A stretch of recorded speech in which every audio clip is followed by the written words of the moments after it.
Hey, this is Dave Wood, everybody, and I'm talking to you, outside my house on a walk here.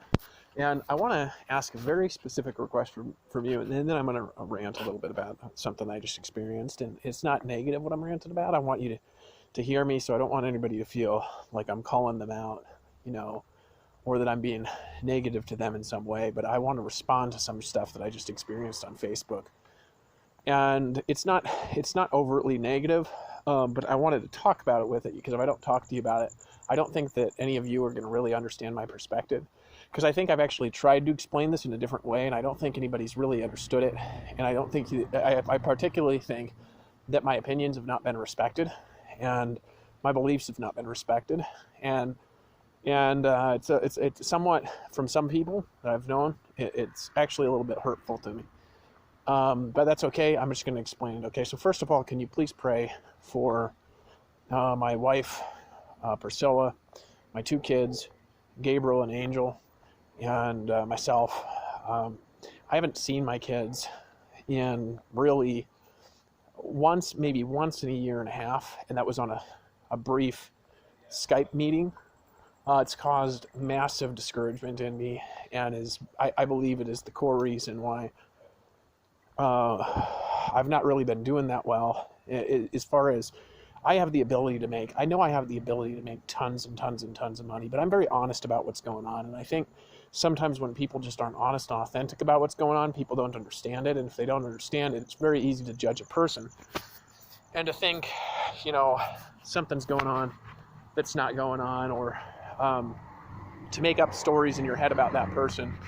So I have not seen my kids, and it's because my wife, she essentially left me, and I have in my opinion, I have the maturity and the self-discipline to wait for her to come around, because I know she loves me, and I know she's just very hurt about some stuff that happened. And so I don't judge her for that, and I don't want to judge her for the past. I'm very hurt, and I'm a little bit mad about the thing with my son, though, because I think it's very hurtful for a child for any reason to be cut off from either of their parents. I think that under no circumstances would I ever in my life, even a single time, ever consider, even if I had the kids around me, even if I had custody of the kids, which I don't even want to do that, because I think they should be with her. If we're not together, I think that makes sense. But even if I had custody of them, I would never, under any circumstances, never in my life, ever not let her see the kids for any reason. Like, even if she was in a mental hospital, I would take the kids to visit her every day. And I'm not saying she should be in a mental hospital or anything. I'm just saying, if something dramatic happened to her, if she was in the hospital, I would take the kids to see her every day. If she was in the mental hospital, I would take the kids to see her every day. If she was in jail, I would take the kids to see her every day. And I don't think she deserves any of those things, so I'm just saying that if something happened, I would never stop her from seeing the kids either. So because I'm not like this, I don't understand it, and I'm hurt from it. And so, of course, what I do, because, of course, I'm a guy, and somewhat, in certain ways, I'm somewhat retarded when it comes to certain things, but what I do is I just try to contact her again and again and again, trying to get some way to get through so I can just talk to my son, because I desperately need to see my little boy. Like, it was a dream of mine all my life to have a family, and I finally had one, and then we've had struggles, and my wife left me, and that's fine, but I still need to see my kid. And I want her to come back too, and I think she should come back, because I think this is just, the whole thing is a bunch of I think it's nonsense, and I think she's better than this. And Priscilla, if you can hear this message, hear this out of my voice, I love you and the kids. I just want to see the kids, and it would really help me succeed if I see them, because I'd be motivated. I don't get motivated like in isolation from family and stuff. So anyways, if everybody here could just pray for us, I want to talk, and then I want to talk about some things that I saw that I posted this. So I posted this in groups. I had posted a photo of us, me and Priscilla, and when Gabriel was born, driving out of the hospital on a wheelchair. And the prayer groups, I got just all prayers, and then I've got like maybe 3 people on my wall that responded with prayers, and then 3 or 4 people that responded with things like this. They said, I've been praying for the last year that you'd stop taking drugs, Dave Wood. And I was like, first of all, what did my post have anything to do with that?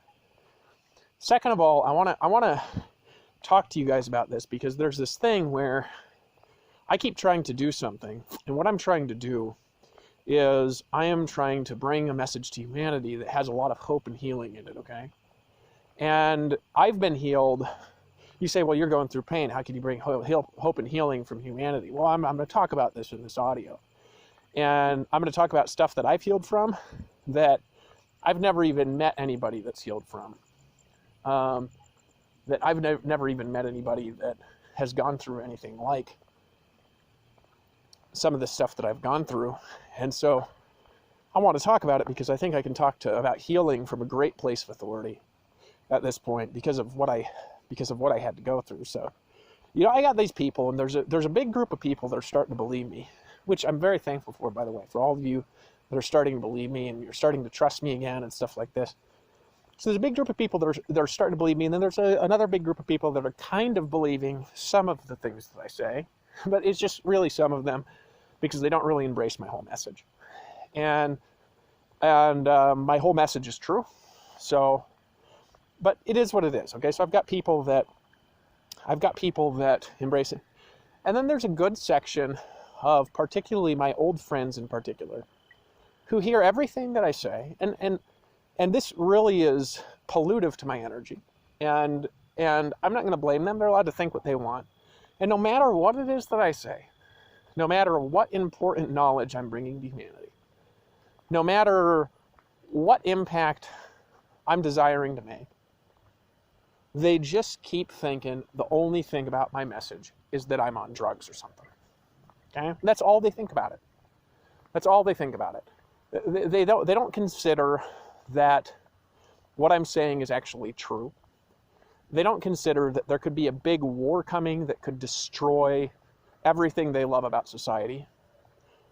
They just say, oh, he's on drugs, right? And I'm really bothered by this. And there's a reason I'm bothered for it. I'm bothered for it because I think I've discussed it enough times, and I think that I've demonstrated a pretty consistent, a pretty strong degree of consistency in my character and my behavior, to where if I'm actually around any of those people, there's very few of those people that think that actually have a more stable mind than I do. And I know, for example, some of the closest people to me that think that do not have as stable of a mind at all as I do, not even in the slightest degree. Like, their mind is massively more unstable than mine is. And there's some of them, they make more money and stuff like that, but their actual inner peace and their inner stability is way more disruptible than mine. It's way more off-kilter than mine. And when it comes down to it, they've got a lot more emotional pain than I do. And I've got a lot less emotional pain than they do. And I think that says a lot. And I think that it's time for me to I want to discuss some things out in the open. Because I was just discussing this with somebody and, some comments, and I was talking to another person about it on the phone. And this person calls me on the phone and they're like, Dave, the real problem is you're talking about this King David stuff, and it sounds crazy. And I said, okay, here's something that I want to just convey to you. I agree that me going out there and saying that I'm the Messiah David, for example, it does sound a little bit nuts, okay? It does. Like, I agree that, if I did not grow up in a religious family, right? And did not grow up in a family that believed in modern revelation, like I did, right? There's a very good chance I would hear something like that and then just immediately judge it. However, I grew up in a very different kind of family than a lot of you did, and I think that it's important to note that I grew up in a family that taught in modern revelation and taught modern prophets. In a church that actually teaches that, where the prophet Joseph Smith, for example, taught that there's two messiahs, where Oliver Cowdery, another one of the early prophets or apostles or something, I think he was a prophet, taught that there's two messiahs. The dedicatory prayer of the Mount of Olives, he prophesied that the Messiah David would come and, gather the lost tribes of Israel prior to the second coming of Christ. So I live in a church where the foundation for these beliefs that I'm having is actually there. And actually my beliefs are very much scripturally in alignment with the entire Bible and all the modern revelation we support too, and actually don't contradict things, for example, like other people's belief systems, like Islam either, like which I would be fine with under my belief system.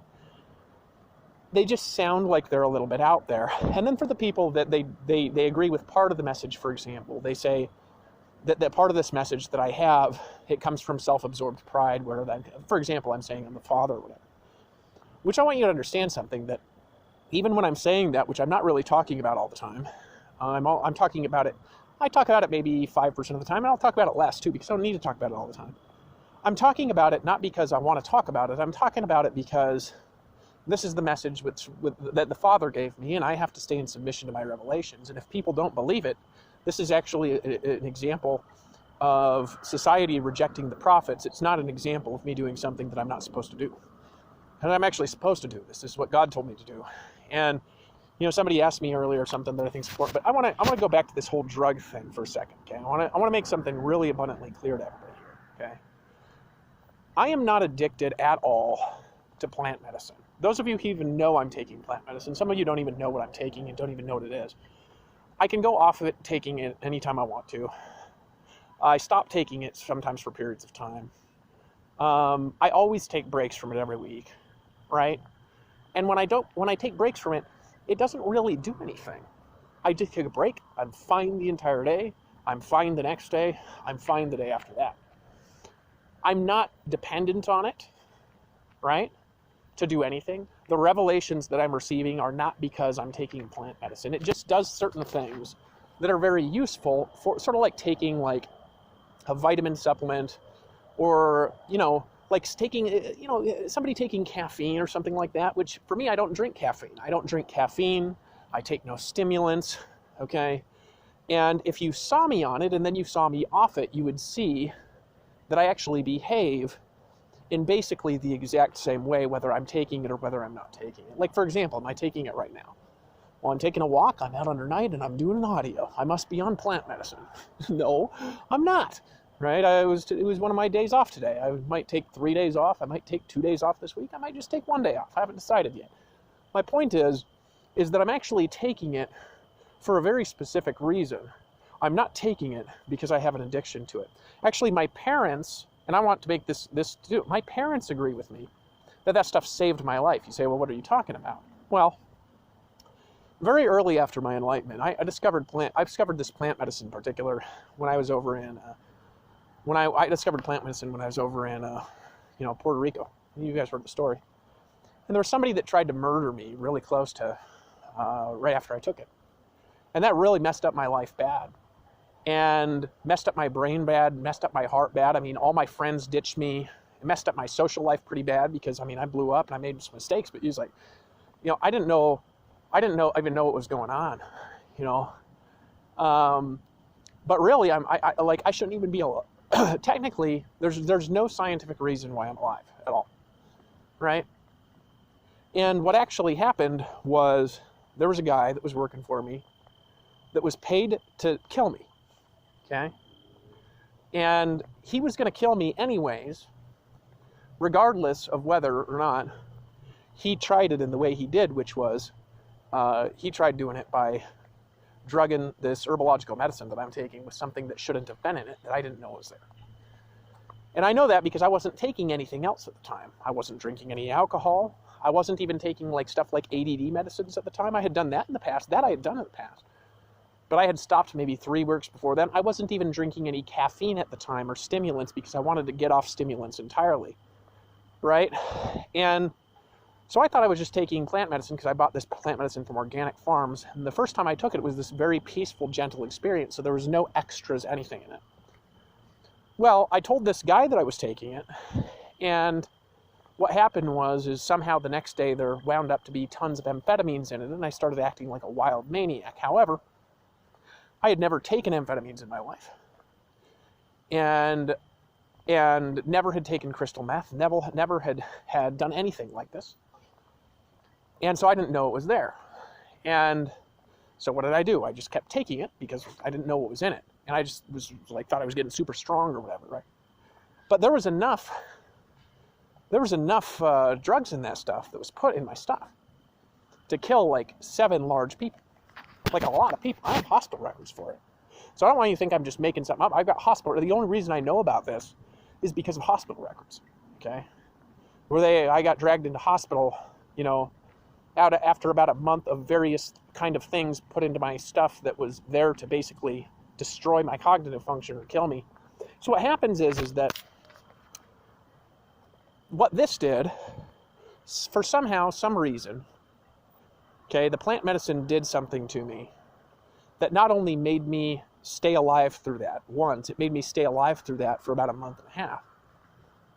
And during that month and a half, my brain got radically messed up and destroyed, just like massively destroyed, right?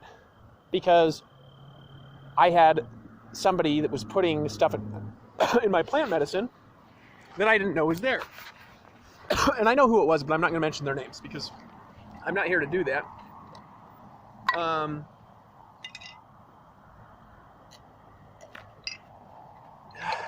here to basically clear some stuff up. I had to get some water. So basically, right, suddenly, here's what happens. So this is how the story goes anyway. Let me explain what happens. This is exactly play for play by what happened. I'm not making any part of this up.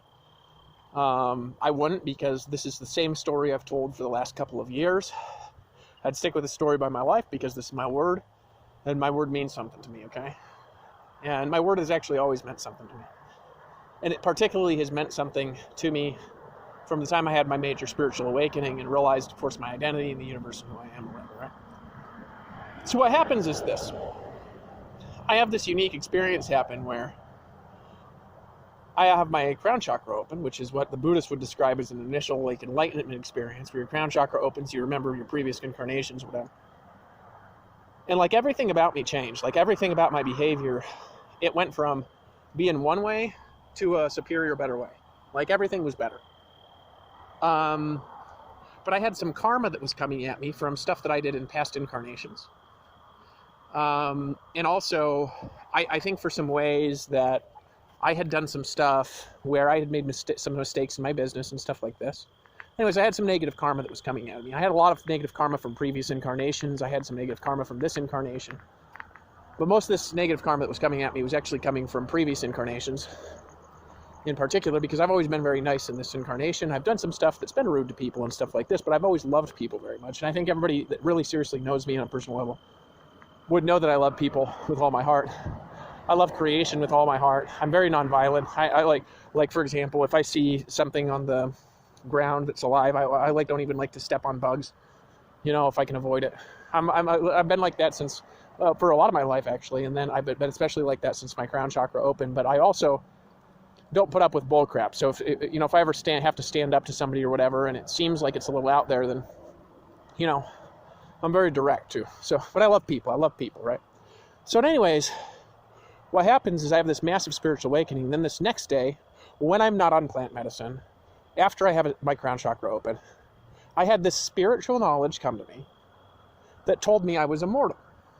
And I was sitting there with this guy that was working for me at the time that hadn't tried to kill me yet. And I told him I'm immortal, right? I looked in his eyes and I said, I'm immortal, right? And of course his eyes, he got this look in his eyes like, this guy's just crazy. You wait and see, right? That's essentially what it looked like. And then I want you to keep something in mind. There's nobody else staying with us. My herbs that I bought, which were from organic farms, which are legal to sell in the United States, that I bought, not from him, I didn't buy them in Puerto Rico. I bought them from an organic farm, were sitting on his table. That night, somehow, there was copious amounts of crystal meth put in them, and I've never, in my life, a single time, never done crystal meth. Never did it before that, and I've never done it since. But there was a lot in there, enough to kill lots of people, okay? Pretty easy thing to blame me from, because I'm taking plant medicine, so somebody could say, oh, he's taking drugs. And so it was a pretty easy way to frame me, in my opinion, right? So it was a pretty easy way if somebody wanted him to knock me off to frame me. And so in any case, what happens is that I don't die for some reason. And the next day, right, but I scratch off all the skin on my face, right? which I didn't do, of course, the first time I took it, because the first time I took it, there was no crystal meth in it. It was just plants. And I would never take, let me explain why I would never do that, because I've explained this to people before, and I get this incredulity, like, oh yeah,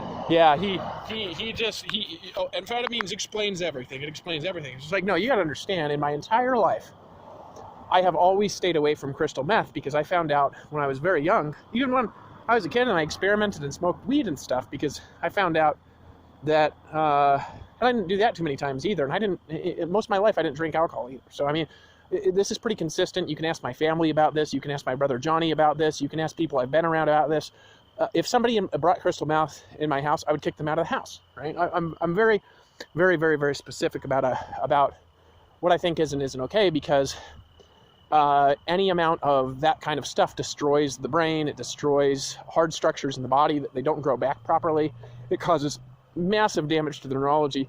And I've always been very obsessed about doing things that are good for the brain. So I used to take nootropics, for example, which aren't illegal, which are, supplements for the brain, or things I could get prescribed that enhanced one function or the other of the brain. And I think some of that stuff wasn't very healthy either. But it wasn't really that unhealthy, and so I was okay with it. Does it make sense? Because it enhanced brain function. I've never been into stuff that would really seriously, permanently damage the brain. Never in my life. So that's the story behind it.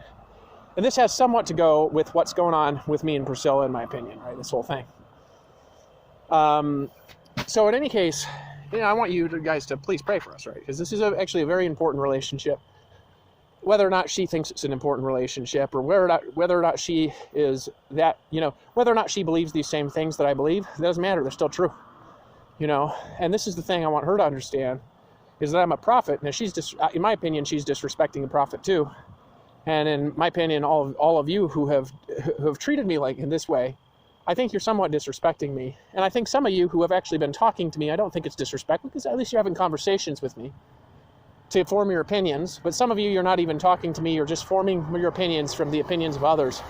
And it's just bullshit, in my opinion, because you've known me for a long time, and I love people, okay? And I got to defend myself somewhat, okay? So in any case, what happens is this, okay?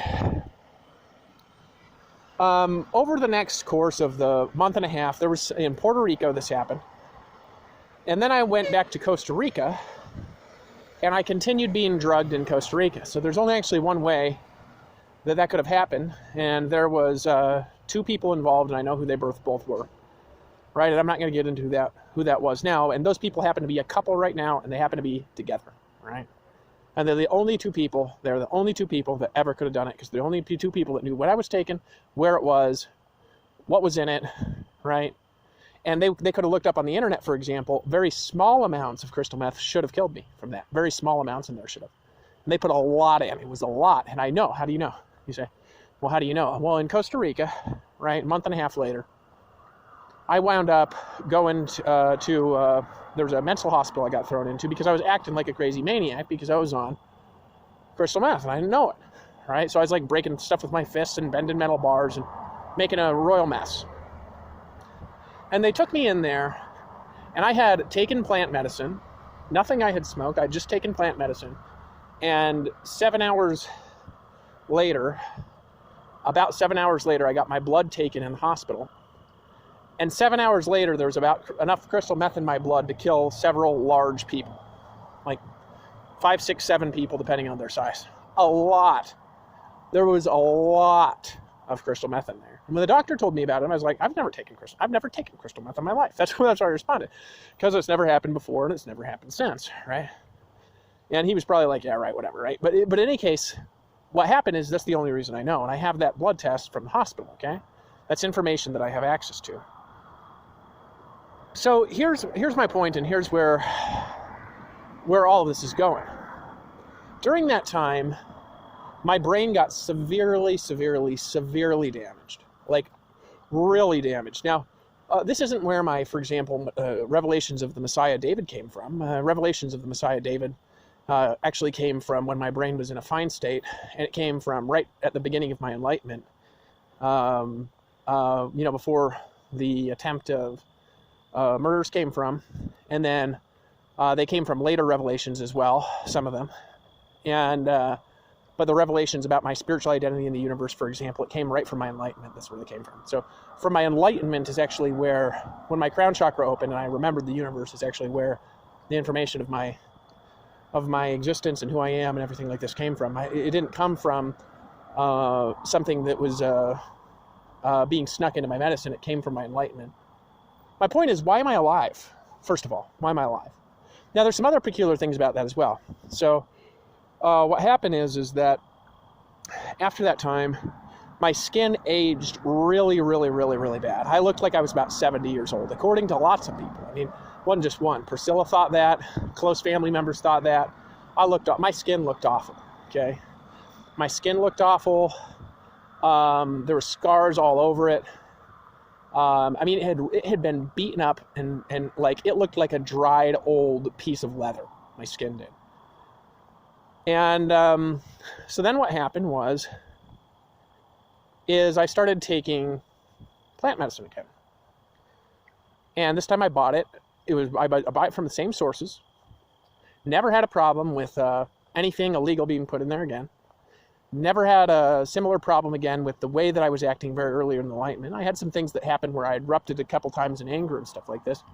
But that was just me being really angry. It wasn't the same thing as when I was like, there was a time when I was acting like a maniac. Okay, so I apologize about this if this scared you or stuff. For any of you who that scared you too, I apologize. You got to understand as well, I had no idea what was going on. And I got damaged from that really, really, really, really, really, really bad. Now, so how did my friends react to this damage? This is what I want to talk about here for a second. Pretty much just ditched me. I mean, I didn't really have any other experiential response from that happening other than being ditched. I didn't experience love from the marketplace. I had very few people even reach out and ask if I was okay. I had one person bail on me, and then another person bail on me, and another person bail on another, and I was basically left all alone with no business. My business had gotten destroyed by it, and I don't blame anybody for this, by the way. I'm explaining it to you, okay? I was left very alone, very by myself, and none of this thing that I had read in the books about how Christians are supposed to treat people. My top income earners who I'd worked with my entire life, nowhere to be found. They just ditched me. And I was essentially left totally alone. Now, I've heard of this now. This is a very common thing that actually happens to enlightened people, where sometimes when people go through enlightenment and they lose everything. Even if it's not in a really intense way like what happened with me, this is very common for people to lose everything. It happens all the time where people lose spouses, for example. This is very common because one person goes through enlightenment, the other person doesn't, and so the other person is still stuck in this old world that has these old rules in it, and the new person is in this new world that doesn't have these old rules anymore. It's this new world that's somehow unbound. And the person who's still stuck in the old world tends to have a very hard time with the person who's unstuck, and the unstuck person tends not to. Because, they're more accepting of generally everything. But it could also be the other way around, right? The person who's, more awakened might just say, this relationship has got to... But really what happens is that one person stays stuck in the old world, and the other person doesn't. That's what happens. All right, so what happens is this. My skin looks awful. So I go down, and let me explain what happened with me and Priscilla, okay? And really, a lot of it's none of your guys' business, but I can't talk to her, and I'm feeling lonely, so I'm just talking from telling stories perspective, okay? So Priscilla, if you hear this, there's nothing negative in here about you, okay? I love you, and I'm really appreciative to you for many things. I'm really appreciative that, we got to have Gabriel together and everything. I just am really hurt that you'd keep him away from me for any reason, because I love that boy with all my heart. And if I talked to him, he'd do better in school. He'd be happier. He'd be healthier. Same thing with Angel. They need me. And I'm a good father, and I'm here. And I don't think that I should have to be inside your mental box of what you think I should be in order to be a father and be around my kids. I think that I should be able to talk to my kids, because this is going to motivate me to do other things that I need to do to help the family be, supported and everything like this. So I want everybody here to just pray for us. And also, I'm open to suggestions here, but this is what I really don't appreciate, right? So I post this thing asking for prayers. The prayer groups, they just pray for us, okay? What do my friends do? Immediately they start going on about how I'm a drug addict, And it's like, hold on a second. First of all, I want to make some things real clear. Number one thing I want to make clear, okay? The only reason I am alive at all today, at all, the only reason I'm alive, the only reason there's a Dave Wood making this audio, walking out at night, hearing the bugs in the background by the river, the only reason I'm still walking the face of the earth right now is because I started taking plant medicine in the first place. I'm thankful, number one. That's the only reason I'm alive at all. Because that guy who tried to kill me that way, I promise, very soon, after that point, would have just killed me in a different way. He was already plotting on how he was going to do it. And it was just a matter before he figured out a way that he'd get in there and then it would have worked. For some reason, the plant medicine did something to my biology, which it doesn't always do to people, okay, that made it so I can survive anything, right, or something like this. It's something bizarre, something very bizarre happened to me because I'm still alive. Now, again, the revelation that I was immortal didn't come when I was on plant medicine. It came when I was off of it, after my crown chakra was open. So there's something going on that's very bizarre, okay? So first of all, I wouldn't be alive. So I'm very thankful for it. Second of all, if I hadn't started taking it in the first place, I would never have changed enough, and I never would have been back with my wife in the first place, because when I got back with her, this was after my crown chakra opened, and I was a much nicer person than I ever was before. You know, if she's being honest about it, she'd tell you the same thing, right? I listened more. I played with the kids more. I drove slower on the road, pay more attention to everything. And this is when I was on plant medicine, and when I was off plant medicine, I was a more peaceful person 100% of the time. Okay, permanently and unalterably changed. I was permanently changed. However, she also had somewhat of a problem with the fact that I wasn't the same as I was before, because something about me had changed, right? So that's maybe too much of our own business, but, you know, I'm doing an audio and I'm talking, so, you know, whatever, I'm going to keep talking about what I want. So in any case, so that's the first thing. First of all, right, I wouldn't be alive. Second of all, she would have never gotten back with me, because I acted 1,000,000 times better on plant medicine, or after I started taking it, and after I had my spiritual awakening from it. Really, it wasn't when I was, it doesn't, whether I'm taking it or not is irrelevant. I'm still awakened, okay? I still have revelation and spiritual experience. It's actually not connected to that at all. It's actually not even why I'm taking it. I'm taking it because it enhances my spiritual consciousness. It's very good for me. It's very good for my health. It reduces my age, and it's like a part of my routine, like taking nutrition supplements or something like this. This is the way that I see it, and that's the only way that I see it. That's all that it is to me. It's like a nutritional supplement. So here's the thing, right? Here's the next part. Now that I'm still alive, I never would have had my age regress like this if it wasn't for plant medicine. Now my skin looks like I'm like 18 years old. I have photos of this, okay? So like if you go on my blog, for example, if you click on immortality science, there's one of them. There's another photo of a time that, I'm not going to talk about that photo. So there's other photos I have where I look very old. And I have witnesses of how old I looked, okay? I looked like shit. I looked like shit. I didn't put any special creams on my skin. I did for a little while in Costa Rica to help with an initial burst of youthening of the skin for maybe 2 weeks or something like this. I used some retin-A cream for a couple of weeks. But the majority of my age reduction came from doing one thing and one thing only. And that's taking plant medicine. Now, here's the other thing that wouldn't have happened if I hadn't kept doing this. So I want everybody here to understand why I have continued taking plant medicine. Okay? I had massive cerebral damage from cerebral damage from getting drugged with crystal meth without my knowledge. There's a lot of it in there. Okay? Massive cerebral damage. And my memory was affected. My listening skills were massively affected. Okay, so my memory, my listening skills, my movement was somewhat affected. My skin was massively ugly. I was just hideous, right? All my neurological function grew back, like better than it was before. In other words, I can read faster now with I can read better now without, for example, taking things like caffeine or any kind of stimulants than I ever could read before I got my brain damaged in the first place. So now my brain is superior, and this is whether I'm taking plant medicine or not. I can read faster, and I can do things better. I can punch faster. I can move faster. I'm more healthy than I was when I was like 18 years old, okay? And my skin, to people who don't know me, okay, if I just walk up to somebody and I say, hey, how old do I look? It depends, of course, how messy my beard looks and stuff like this, and if I've taken a shower, that has somewhat to do with it. But people generally say I look 17, 18 years old. I'm 37. Now, before, I looked like I was 35 when I was 35. That's how old I looked. I was 35. I looked 35 years old. Okay? Now, because I was taking plant medicine, and because of what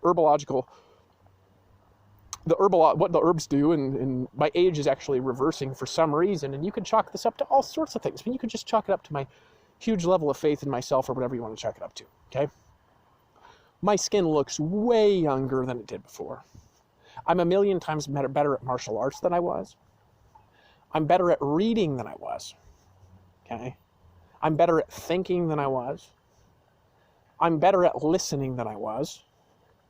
I've developed a whole model of the universe that theoretically could be used, for example, to do things like time travel, teleportation, bilocation, and all this stuff technologically, right?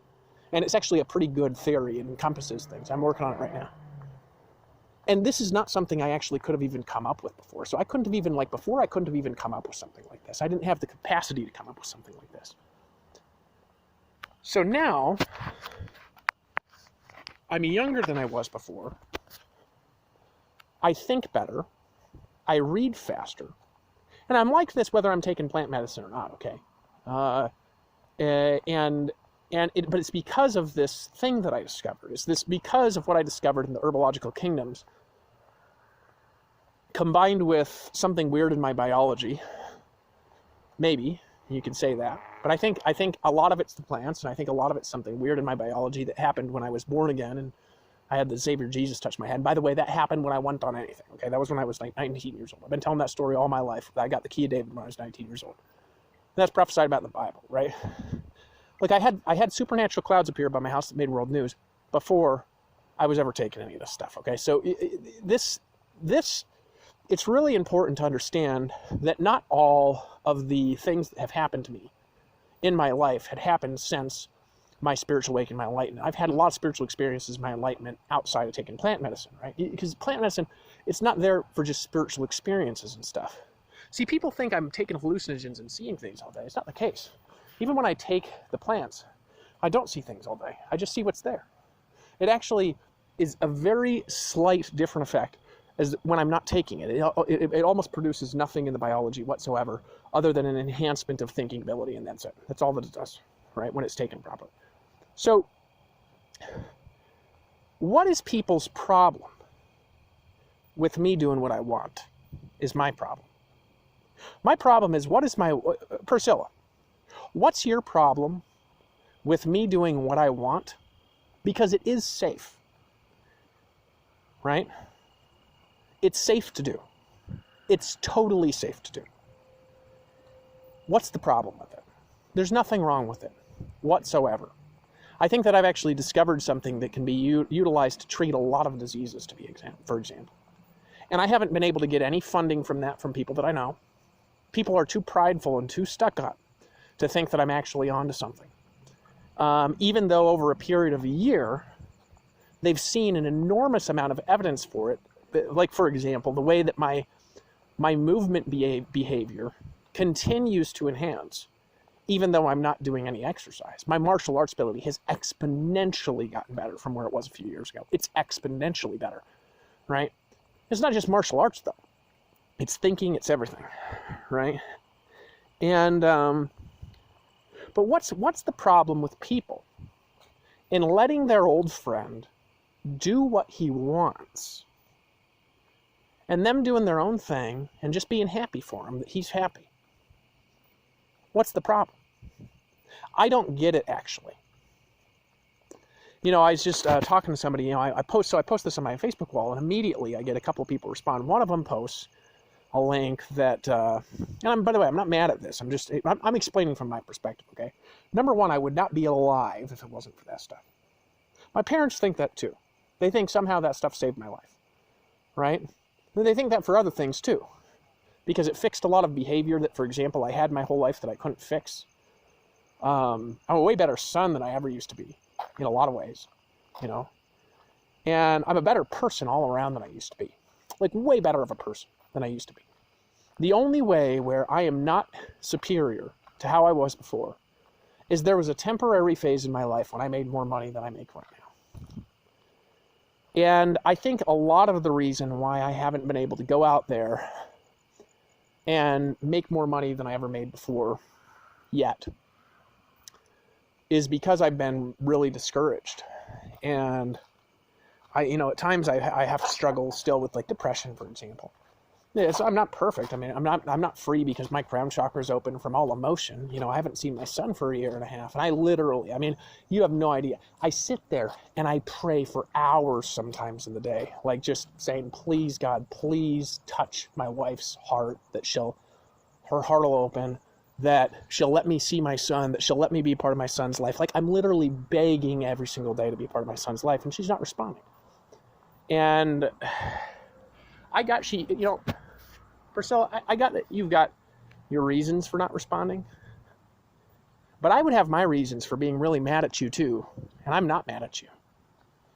I should actually be really mad at you. Like by the way society is and by the way everybody else acts in society, I should be infuriated at you because I don't deserve this treatment. I don't. I've always been good to you and the kids. I've made very few mistakes in our entire relationship. And I love you and I love the kids, and I'm being mistreated. So I'm being severely mistreated by you because I'm literally every day begging to see my son in the email. Like I'm not asking. I'm like, please, please, please let me see my son Gabriel. Like, please let me see Gabriel. Gabriel misses me. I can feel his heart missing me. Okay, and I know you can see that too. You're his mom. He misses me, right? He misses me. If I'm not in his life, he's going to end up having problems, babe. I was there when he was born. When he was out of the womb, I was holding him. When you were getting surgery, and I was just holding him, waiting for you to come in so he could nurse for the first time. I was there for him. Right when he was born, I was there. I was there with Angel when Angel was 2 years old, changing Angel's diapers when his father was nowhere to be found. Okay? And I'm not nowhere to be found. I've been trying to talk to you and contact you and contact you and contact you and contact you. And I'm only putting this message out, not because I want to. I'm in somewhat embarrassed that I even have to put this up. I'm embarrassed a little bit about my friends, to be honest with you. You say, let me tell you, not those two. It's those ones that commented, they talk to me, and I'm thankful they talk to me and things like this. But another one, they say, I've been praying, Dave, for a year that you'd get off the drugs. If I hadn't discovered those plants, dude, I wouldn't be alive, man. You got to understand that I've got a different way than you guys.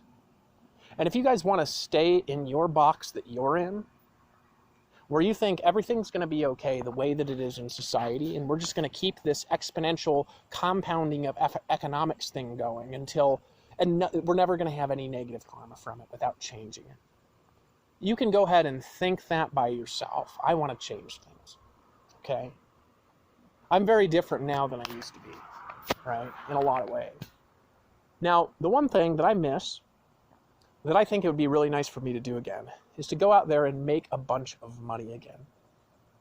And I think that I'm close to getting there because I think that people are close to believing me. But here's the thing, guys, and this is for everybody who has known me for a long time. I have given you guys so many ideas that we could do together, right? Where we could radically change every facet of society, and the only reason why they haven't started happening, it's not actually because of what I've done. It's because you're not listening to me. And you're not willing to move your stiff-necked behavior to where you can move and open the doors of your heart. And you can see that we can entirely rebuild society in a way that I've been talking about. We're talking even before we build the crystal cities and stuff like that. We're talking before that. We're talking we could re-architect the society the way the central bankers did it, but for the good of humanity, okay? And we could have been growing this and had an exponential following a year and a half ago if people would have gotten off of their pride horses and admitted that there's something revolutionary going on with my thinking. Doesn't mean they have to accept my religious thinking and that part of my thinking. There's always parts of a thinking you can accept, and parts of it you could say, well, I don't know about that quite yet.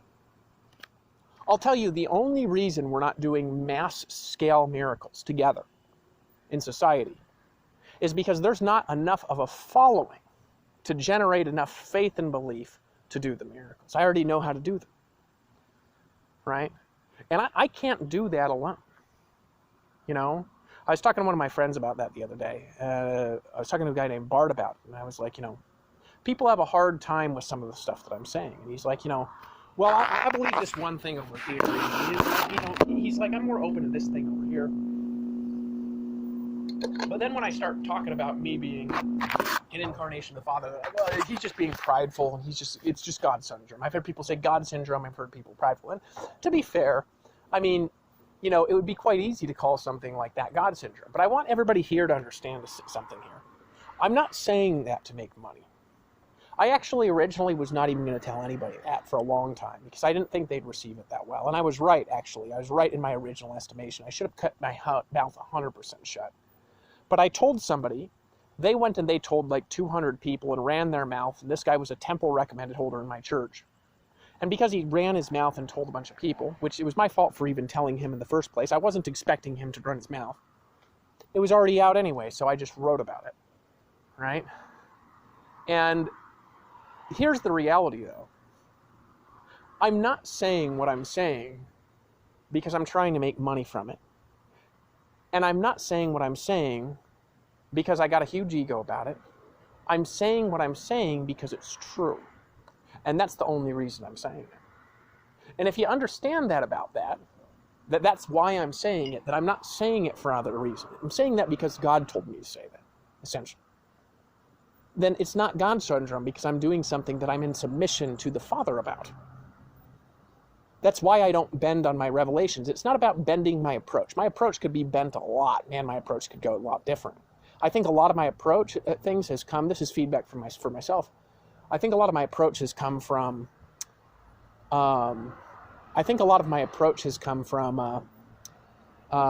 you know, I've been in pain in certain areas and stuff like that, so I've made an approach in a certain way to like kind of like, you know, shield myself a little bit because I've been very hurt this last year. And it's taken me all this while and all this time to kind of get to a place where I'm finally in a place where I'm getting over it, you know.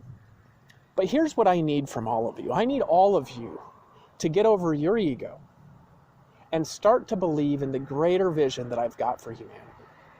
I have the greatest vision for humanity, okay, that will work for everyone, that any of you have ever heard in your life, and you can't hear it because you're so caught up in your own pride of your own heart. So people are unwilling to help because of that. And it's just silliness. It's nothing but silliness. You've never heard in your life somebody with a bigger vision for humanity than I've got. And my vision can't be carried out alone. And here's the other thing.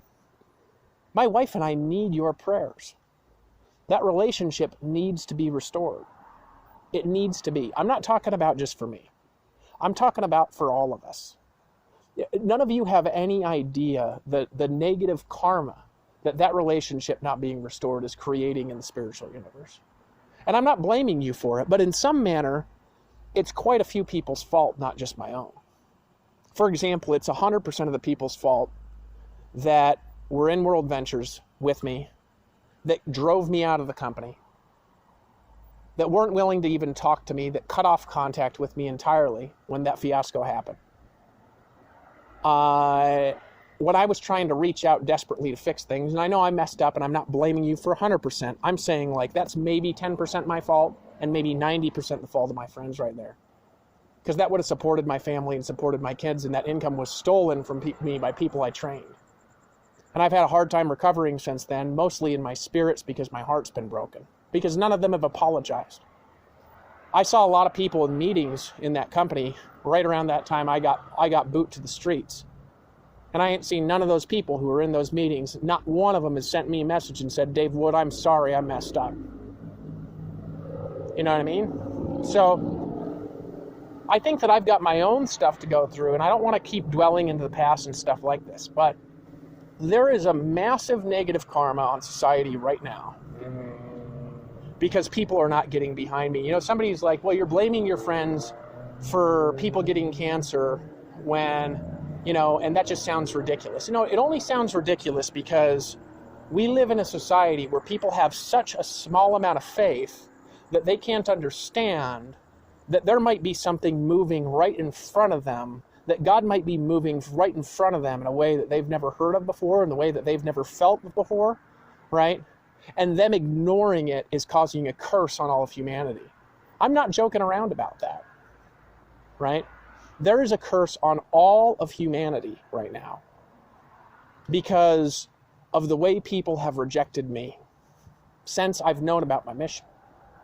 Because had they helped me, and we would have come together, we would have very quickly, by working together, by gathering like we should have done, right, come up with something that would have worked for everyone, come up with a game plan that would have worked, come up with a system that would have worked. Because these are not things that I'm even supposed to do alone. I'm not supposed to come up with everything on my own. And then I come up with everything on my own, and then I bring this thing that I come up with on my own to everyone else, and then I get them into it. That's part of it. Now, it's not the way that it's supposed to work. We're supposed to do it together. You and me and the people around us, And so and another thing I've gotten people gawking at me for this whole running for president thing. And I know, like, right now I'm just late in the game and stuff like that. And I've spent too much of this last year being discouraged about it. Because I've spent this last year knowing that I can't get people to listen to me anyways if my wife's not even listening to me. And I know this fundamentally, that until she gets over it and listens to me, and babe, if you can hear me, you need to repent too. You need to change. I'm sick of this, okay? I don't know what you're waiting for on my end. I know in some manner you're hurt, and I'm sorry. I've apologized enough times, right? I'm doing my best to fix things, and I can't do it without you. And everybody here, I'm doing my best to come up with something to fix all of society without any of your help, because none of you even want to help. Because you just think it's going to be okay in 2 years and 5 years and 10 years. I'm going to tell you something. I don't know when it's going to happen, but there's going to be a time that's coming real soon. Real soon. Okay, I'm telling you, it's coming real soon when things are not going to be totally okay. And you're going to have to deal with the consequences of us being late. We all are. Right? Because what you're planning is not going to work. It's not complex enough. It's not thought out well enough. You don't know all the things that are going to happen. And you don't believe me. And here's the hilarious thing. This is hilarious, okay? In some way, this is hilarious. People didn't believe Noah either. They didn't. Noah warned people alone, being not believed by everyone. Nobody believed Noah. So you know what happened? You know who died? Everyone. Everyone died because they didn't listen to Noah. And I'm going to tell you something right now. You've got someone talking to you on this video that is greater than Noah. And you're not listening to him. And what's going to happen to society? Take the flood out, because this is very similar to the earth being destroyed at the end of tribulation. What's going to happen to society is worse than what's going to happen. Than what happened already in the days of Noah that made God have to destroy the world through a flood. Way worse. Like worse at a level that you can't even imagine how bad it's going to be.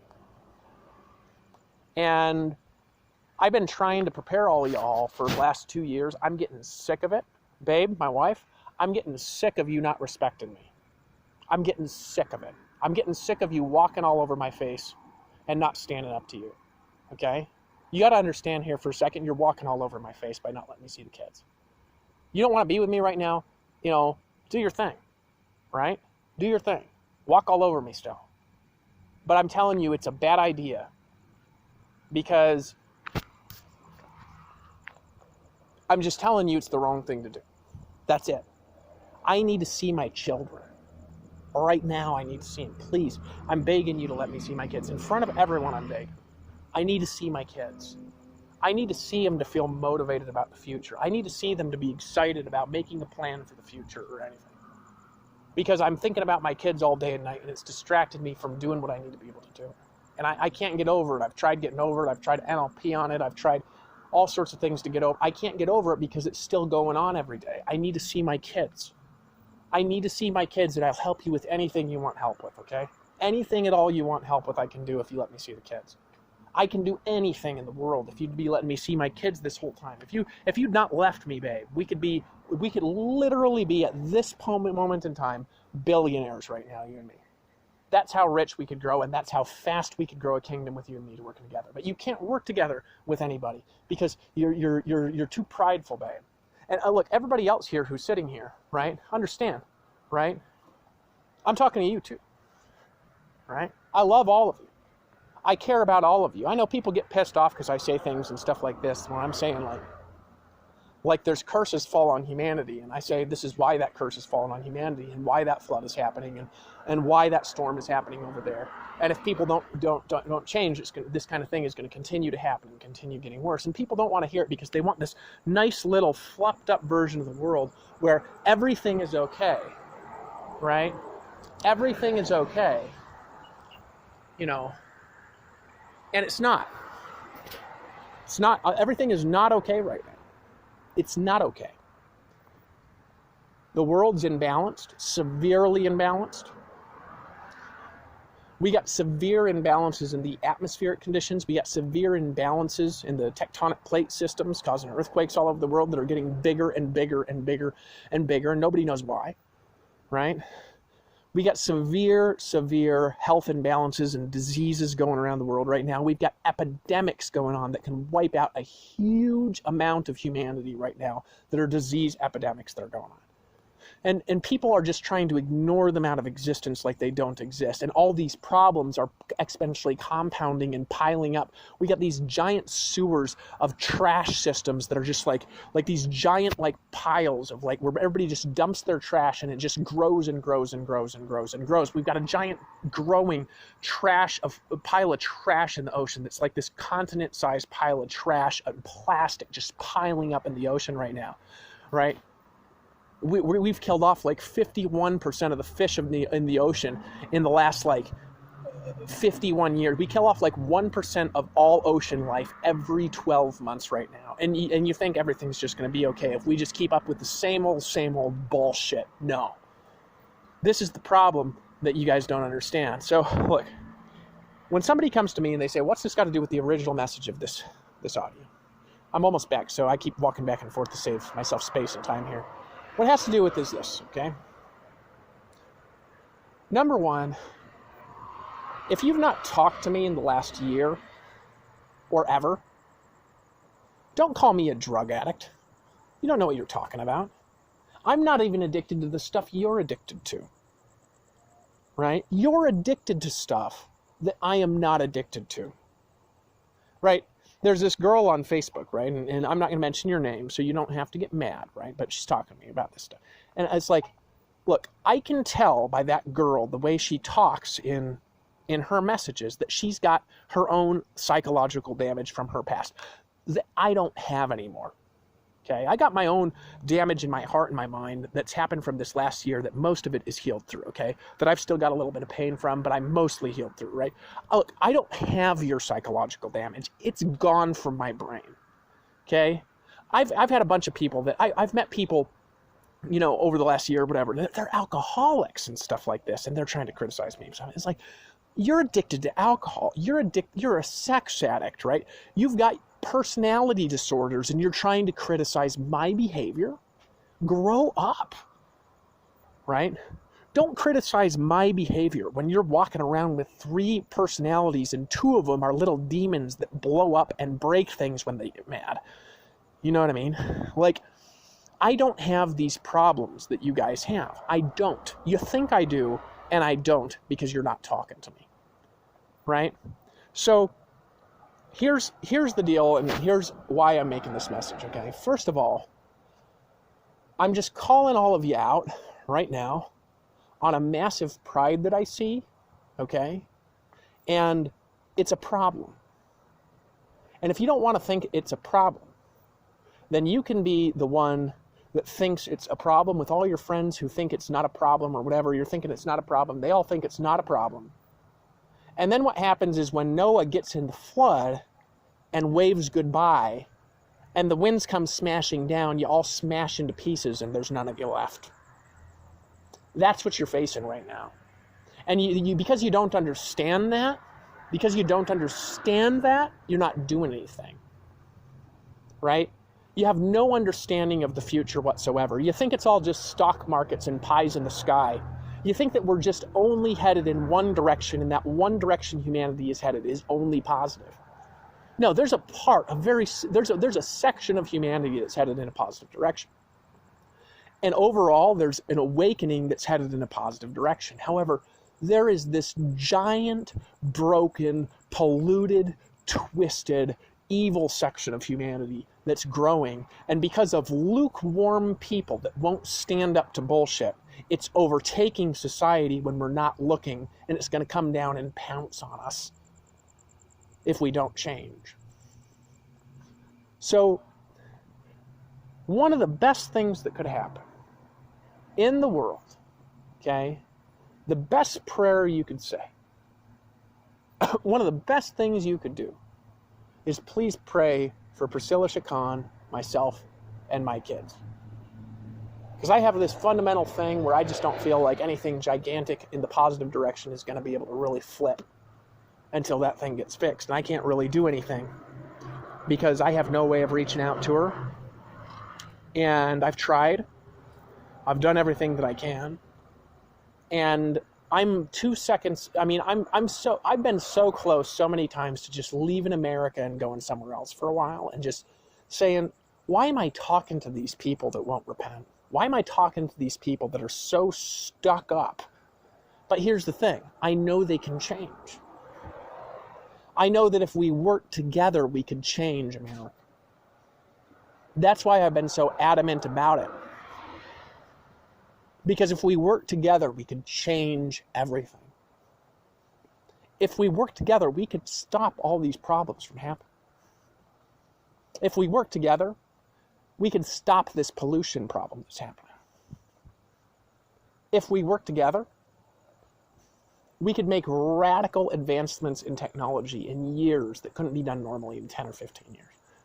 Like radical advancements in technology. I'm talking stuff so futuristic that none of us could even imagine if we worked together.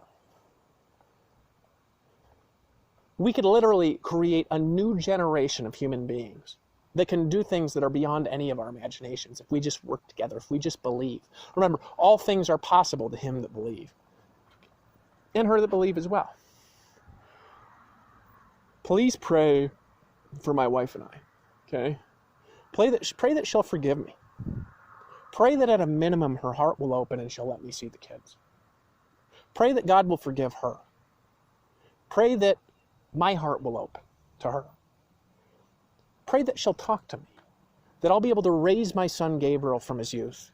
Okay? I've been needing to do it. Like, I need my son. And I've reached out. I've gotten, I'll tell you, I think I have way more people that don't know me praying for me than people that know me. You know what I mean? It's just easier to get people to do stuff who I don't know. And that makes me somewhat sad, but, it is what it is. Just please pray for her. Please pray for her, right? That her heart will open, that it'll soften, that a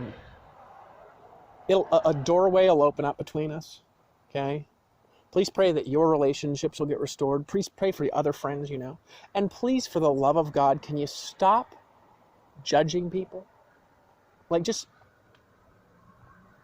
don't do it anymore. You don't need it, okay? You don't need to judge people anymore. Judging people is, it's a thing of the past,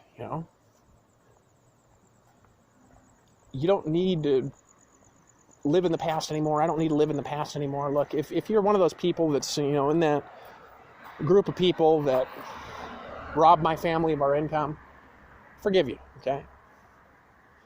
There's going to be karma that's going to come on you for it. Not from me. I'm just telling you. Unless you change it somehow. I've done my best to change it. I've done whatever I could do. Whatever I could do didn't work. I'm telling you guys, World Ventures will end up going out of business from it. I'm telling you. For a while anyway, and I'll put them back. I'm telling you they'll go out of business, though. They'll go out of business from it. It'll be their end. It's too much of a big thing that they caused. And I'm sorry about that. It just is what it is. You know. Pray for them too, you know. I forgive Dan. You know. I know what happened. And please just, can you be a little bit more open? You know, I don't really have a lot more to say because I'm sick of saying it, you know. That there's been a war coming for a long time, and I've tried to help people, tried people to prepare, and no Donald Trump listens to me. You know. I know the Mormon prophet listens to me. Not about everything, probably. I know some billionaires listen to me. I know there's a lot of people that are like billionaires that believe me.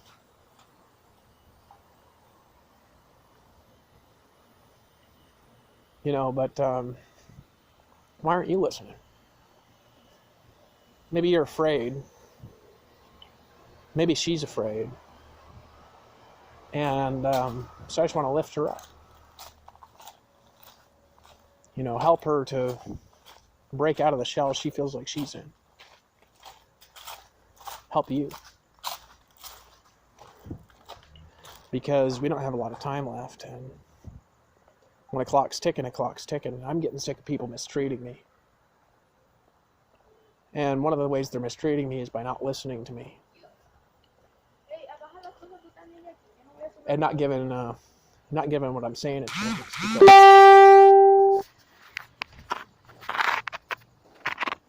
Because the reality is